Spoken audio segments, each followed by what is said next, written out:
आपण पाहताय माय मराठी न्यूज।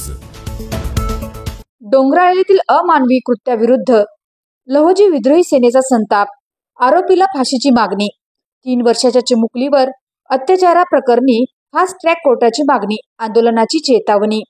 मालेगाव तालुक्यातील डोंगराळे येथील 3 वर्षाच्या चिमुकलीवर झालेल्या अत्यंत क्रूर बलात्कारावर व हत्येप्रकरणी आरोपीवर तात्काळ कठोर कारवाईची मागणी करत लहोजी विद्रोही सेना खामगावतर्फे मुख्यमंत्री देवेंद्र फडणवीस यांना निवेदन देण्यात आले।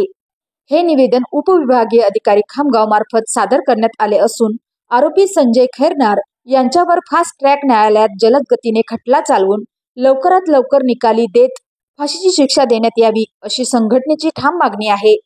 संघटनेने चेतावणी दिली आहे की न्याय प्रक्रियेत विलंब झाल्यास लोकशाही मार्गाने तीव्र आंदोलन छेडण्यात येईल।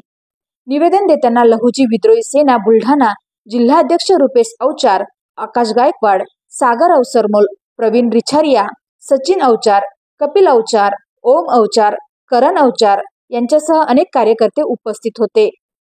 नाशिक जिल्ह्यातील मालेगाव तालुक्यातील डोंगराळे गावामध्ये एक 3 वर्षाच्या चिमुकलीवर 20 वर्षीय नराधमाने अत्याचार करून तिला एक चॉकलेटचा अमृत दाखवून घरी परिस्थिती असताना जेव्हा बलात्कार करून एका दगडाने मेटून तिची हत्या केली।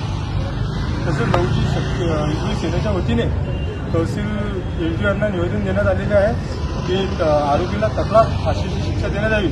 तर फाशी शिक्षा नव्हेच तर त्या आरोपीला कुटुंबियाच्या हवाले करून भर चौकात म्हणून त्याला फाशी शिक्षा देण्यात यावी अशी आम्ही निवेदनाची मागणी केलेली आहे आणि प्रशासनाने आमच्या मागणीला पूर्ण करावी आमची एक विनंती।